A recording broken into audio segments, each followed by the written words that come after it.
termina trabajando para una empresa que alquila personas.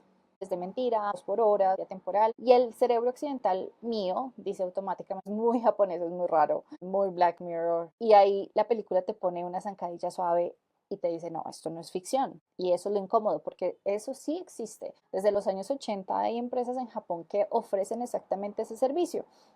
Se estima que hay más de 300 servicios de este estilo y se paga por compañía humana. Compañía humana que no significa sexo o un romance implícito, pagar por presencia, así como en términos psicológicos, un apego evitativo, sofisticado.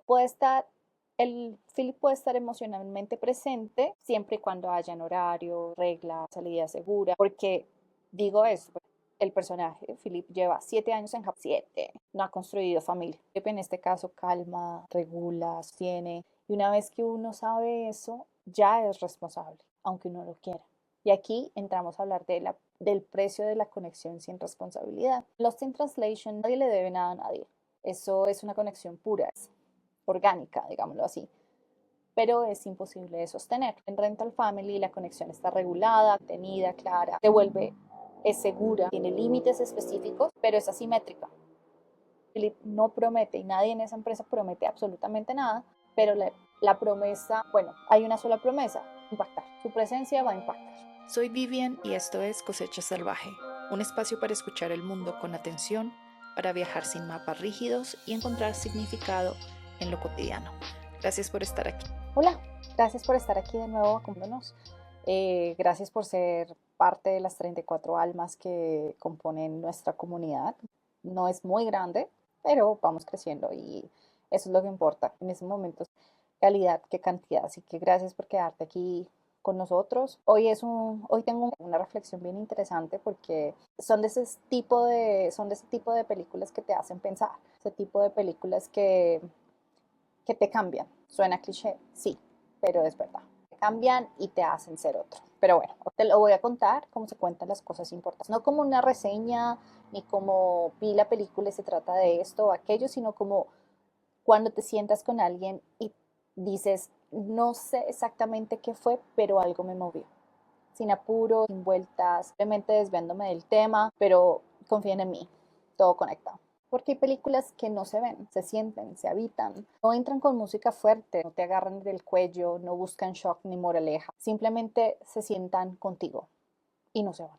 Rental Family o Familia en Renta es una de esas. No es una película que uno ve un sábado y ya paró, sino que es de esas películas que se quedan pegadas como una pregunta incómoda. De esas que aparecen después cuando ya no estás mirando la pantalla, cuando estás haciendo algo cotidiano y de repente hace clic. Y ahí te das cuenta de que no era la película, es lo que quedó activo en ti. Pero por eso hoy no quiero reseñarla, quiero escucharla, quiero ver qué dice más allá de lo que vemos en la pantalla, de lo que dice el script. Quiero ver qué dice cuando dejamos de tratarla como cine y empezamos a tratarla como un espejo. Un poquito de contexto. Rental Family es una comedia del 2025 dirigida por Hikari, una cineasta japonesa protagonizada por Brendan Fraser. Y aquí voy a ser honesta, cuando vi el nombre de Brendan Fraser, cerebro inmediatamente fue a George de la Selva o George in the Jungle y al diablo con el diablo. Ese Fraser carismático, torpe, entrañable. Entonces uno queda pensando, ok, esto va a ser un poquito quirky, medio raro, medio tierno, como el tipo de comedias que él solía hacer. Ok, él viene de La Ballena, que es un poco más profunda, ganó el Oscar y demás, pero pues allá va mi cerebro. Error. Fraser interpreta a Philip, que es un actor estadounidense que vive en Tokio. Alguna vez fue famoso y esa es la razón por la cual termina en Tokio, pero le cuesta en estos momentos encontrar papeles que sean para él. Y termina consiguiendo un papel supremamente raro, un papel que no tiene sentido, no sabe cómo empieza, cómo termina, y lo que no sabe él es que ese papel medio raro le termina abriendo posibilidades en su vida que no sabía que eran posibles. Él termina trabajando para una empresa que alquila personas. Es de mentira, 2 por hora, día temporal. Y el cerebro occidental mío dice automáticamente, muy japonés, es muy raro, muy Black Mirror. Y ahí la película te pone una zancadilla suave y te dice, no, esto no es ficción. Y eso es lo incómodo, porque eso sí existe. Desde los años 80 hay empresas en Japón que ofrecen exactamente ese servicio. Se estima que hay más de 300 servicios de este estilo y se paga por compañía humana. Compañía humana que no significa sexo o un romance implícito. pagar por presencia, alguien que se sienta contigo, que te escucha, que cumple un rol emocional específico. Y ahí está lo interesante, cuando sabes que es real, el concepto deja de ser excéntrico y se vuelve un poquito lógico. Realismo, sociedad, estructura, y uno piensa, ok, esto no es tan raro, pero es un poquito triste e inevitable. Somos honestos. ¿Cuánta gente que tú conoces que necesita hablar y no tiene con quién hacerlo? Y aquí la película hace algo muy inteligente, no se burla, no juzga, no exotiza, no hay miradas de qué sociedad tan enferma, sino que por el contrario, hay una mirada mucho más inquietante, ¿sí? Algo que dice, esto funciona. Y esa frase no se dice explícita, pero se siente todo el tiempo.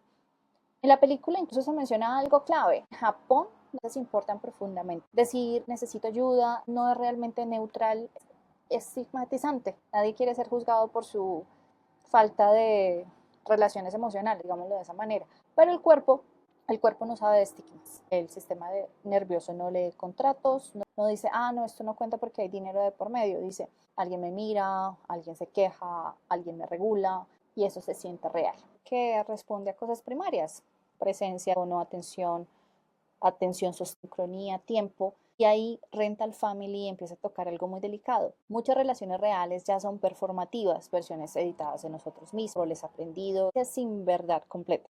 Y es cierto. ¿Cuántas veces tú mismo no has estado en ese modo personaje? Funcional, agradable, incomodar.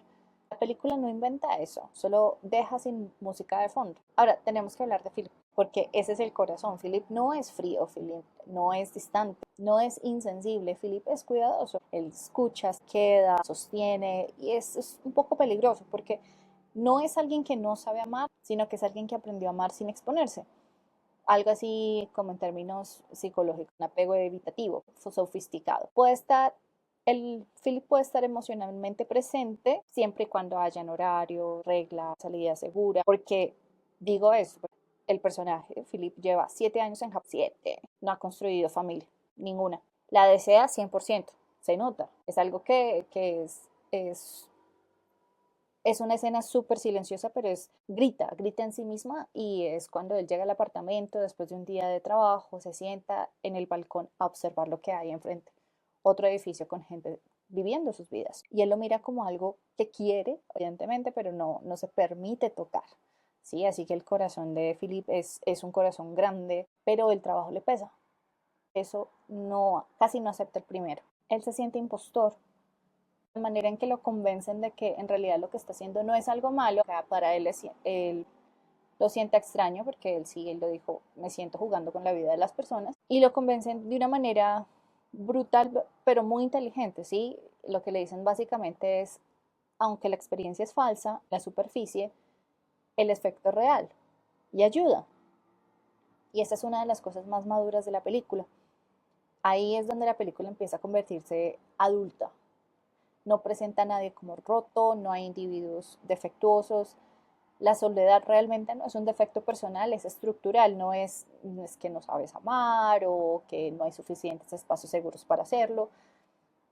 Desde la psicología esto es algo enorme. Esas personas no fracasan, sino que se adaptan. La empresa se convierte en un sistema de apego protésico, artificial, pero funciona. Cuando el apego orgánico falla, lo inventamos. No es una patología, es meramente humano. Y por eso da miedo, porque funciona. Hay algo que me llamó mucho la atención. Cuando terminé de ver la película, mi mente no fue como, eso es muy japonés, como uno tiende a decir, porque en realidad la cultura japonesa es bien particular, bien diferente al resto del mundo. Y tampoco fue como, eso es muy Black Mirror, aunque me he visto 2 o 3 capítulos como máximo, pero tampoco se me fue la mente allá, y no pensé que fuese algo oscuro, sino que al contrario, la primera cosa que pensé fue en La vida secreta de Walter Mitty, que es una de mis películas favoritas, y también a Lost in Translation. Podría decir que está en el top 5 de las películas que amo. Y al principio pensé, en realidad, las temáticas de estas películas no tienen nada que ver entre sí, pero sí, tienen todo que ver, porque no es en la historia per se, porque obviamente son súper diferentes, pero es en el estado emocional. Estas 3 películas no hablan de eventos, hablan de formas de evitar la vida cuando algo interno no termina de encajar, y cada uno responde a esa incomodidad de manera distinta. Aquí entramos en el verdadero eje de todo esto, es el tiempo. porque estas películas entienden y casi nunca lo dicen en voz alta. El tiempo no es neutro, no es solo duración, es horas, es un vínculo. Cuando alguien te da tiempo, aunque no lo diga, tu cuerpo escucha esa promesa implícita, no de futuro, pero de presencia. Eso cambia todo. Walter Mitty, él imagina vidas, vive en su cabeza. No porque sea infantil, no porque sea inmaduro, sino porque es hipersensible a un mundo que no le da espacio para ser. Él no está deprimido, definitivamente no lo está subdividido, y su fantasía no es en realidad evasión, es una manera de regularse a sí mismo. Cuando la realidad se siente chica, plana, repetitiva, la mente crea expansión. Walter imagina porque todavía no puede arriesgarse a vivir, dar.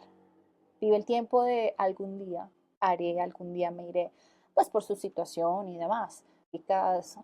Específicos eventos en la vida que como que cortaron esa vena de vamos a hacer. Él no está ausente, sino que está en pausa, como lo decía antes. No desperdicia el tiempo, él lo ahorra. Desde pequeño aprendió a ahorrar el tiempo para cuando sea más valiente, cuando sea más libre, cuando él pueda ser él. Y como el cuerpo no vive en el futuro, la mente crea fantasía. La fantasía no es evasión, es regulación emocional de nuevo. Y cuando finalmente sale al mundo, viaja, se mueve, se expone. La tesis clara de la película es casi terapéutica. El tiempo perdido se puede recuperar si uno se atreve a vivirlo. Es una película optimista, nosa, paradora, pero también tiene un mensaje muy claro. El tiempo empieza cuando tú decides. Eso me suena a frase de pared, pero es verdad. El tiempo empieza cuando tú decides. En Rental Family, Philip es el espejo adulto de Walter Mitty. Por el contrario, sí habita vidas, pero no es la suya. Ende es un actor. Él lo imagina, él actúa, él está presente, él escucha, él regula, pero siempre está en esa red, en esa protección. Walter Mitty no se atreve a estar. Philip y lo hace, pero sin embargo, solo lo hace mientras él pueda tener la llave de la puerta de la salida. Y eso, Walter evita la vida por miedo y él desde el momento que decidió que tenía que hacer ABC, no cerró la puerta a otras posibilidades. Philip evita el apego mutuo. Por algo la única relación real que él tiene es con una trabajadora del amor que se convierte en una amiga, su amiga, su confidente, pero él paga por un servicio, no es gratis. Se puede decir que Philip no le teme a la cercanía. Lo que pasa es que podríamos decir que a él le da miedo qué pasa cuando no hay posibilidad de escapar. Podríamos decir que Rental Family es la película que viene después de Walter Mitty. Walter dice, ¿y si me atrevo? Philip responde, ok, yo ya me atreví, ahora, ¿qué se hace? Ahí es cuando podemos unir a Lost in Translation. Lost in Translation realmente no trata de amor, trata de encuentros que no están diseñados para durar. Bob y Charlotte no se conocen para construir algo, se conocen para sobrevivir emocionalmente un momento específico de sus vidas. Una conexión sin futuro, digámoslo de esa manera. Intimidad sin plan, sin proyecto. ¿Cuántas veces no nos ha pasado eso? Que estamos en un viaje o incluso en la misma ciudad y aparece alguien de la nada y conectan o conectamos y se da por unos días y después no se sabe más de esa persona. Y está bien. No es una muerte ni un velorio, sino que está bien. Vino, me dio alegría y se fue. Y eso hace que la película se vuelva súper intensa. Lost in Translation también está en Japón, está ambientada en Japón, en Tokio, pero Tokio realmente no es el tema. Tokio es el fondo perfecto para sentirse uno como un extranjero de uno mismo, como en Rental Family. En cuanto al tiempo, Lost in Translation hace algo distinto. Aquí el tiempo no se posterga, se suspende. Bob y Charlotte viven en una burbuja temporal, no hay antes, no hay después, solo noches largas, conversaciones sin reloj, silencios compartidos, tiempo robado a la vida real. Y eso lo vuelve espectacular. Sabemos que lo que decía, sabemos que no va a durar. Y aún así, hay momentos que importan. El tiempo puede ser profundamente significativo, aunque sea breve. Y aquí en Rental Family da el golpe más incómodo porque pone precio al tiempo. Mide, lo encierra, lo segmenta. Tú pagas por una hora, 2 horas, por un día. Philip no ofrece tiempo libre, ofrece tiempo estructurado. Paradójicamente eso lo vuelve más potente porque no hay multitasking, no hay ambigüedad. Estoy aquí, estoy ahora y estoy por ti. Pero aquí aparece la simetría. Para Philip el tiempo no es repetible.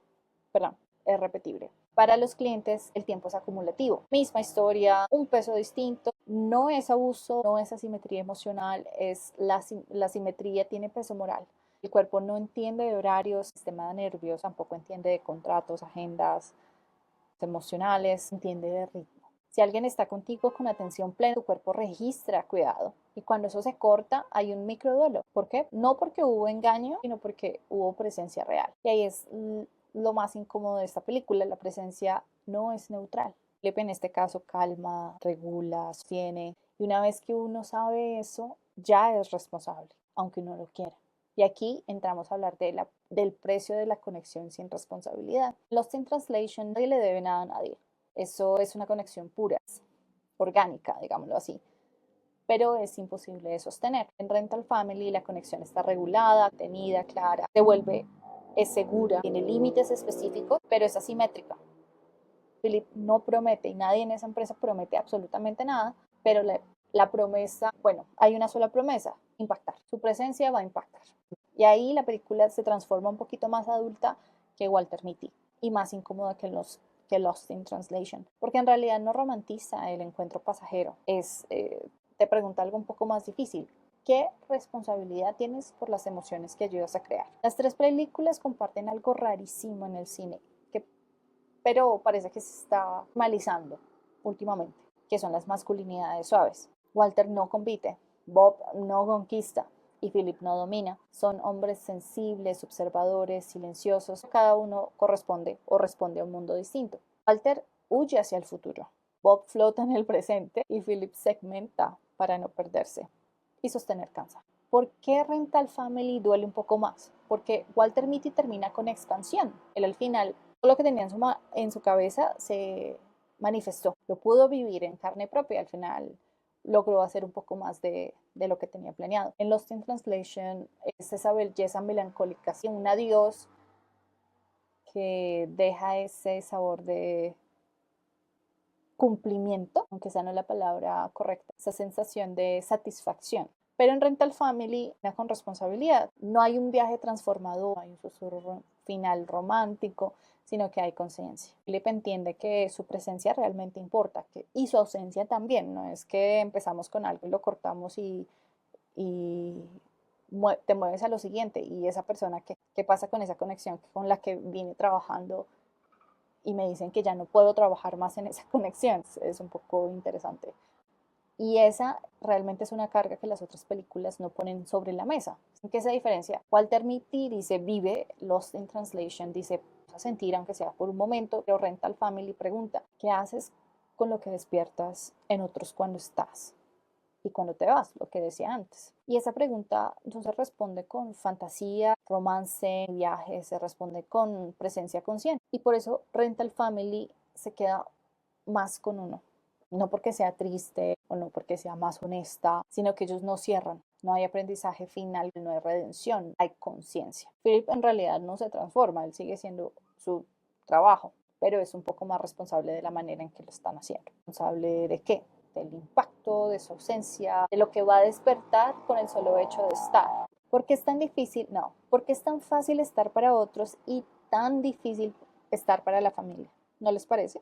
No porque la familia importe menos, sino porque importa más. La familia no quiere tu versión funcional, quiere tu versión sin editar y eso da miedo.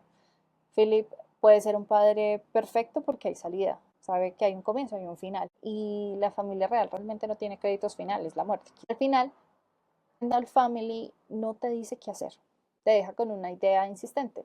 Si tu presencia importa, tu ausencia también. Y eso no es culpa, es conciencia. Que si el tiempo es lo más valioso que tenemos, pregunta inevitable es, ¿en qué relaciones lo estamos gastando sin darnos cuenta? Y ahí la película se queda contigo. No gritando, no empujando, solo estando. Y bueno, si ya llegaste hasta acá, decimos algo juntos. Compartimos tiempo y eso, como acabamos de ver, que no es menor, no es poca cosa. Aquí no te vendo nada, no te alquilo emoción, no hay contrato, pero te quedaste y si te quedaste, escuchaste, pensaste. Y mira qué curioso, suscribirse es exactamente eso. No cuesta dinero, no cuesta energía, no te quita tiempo, es literalmente un clic. Es solamente decir, esto me acompañó un rato, que se quede. Si este espacio te reguló, te acomodó bonito, simplemente te hizo sentir menos, solo en algo que no sabías cómo nombrar, solo ayúdanos a que el algoritmo nos note y que lleguemos a más personas. Con tu suscripción haces eso y ya. porque crecer realmente es más que inflar números, es ampliar la conversación. Aquí no estamos alquilando presencia, estamos compartiéndola y si te nace, sin presión y sin culpa, suscríbete. Nos vemos en el próximo capítulo. Chao.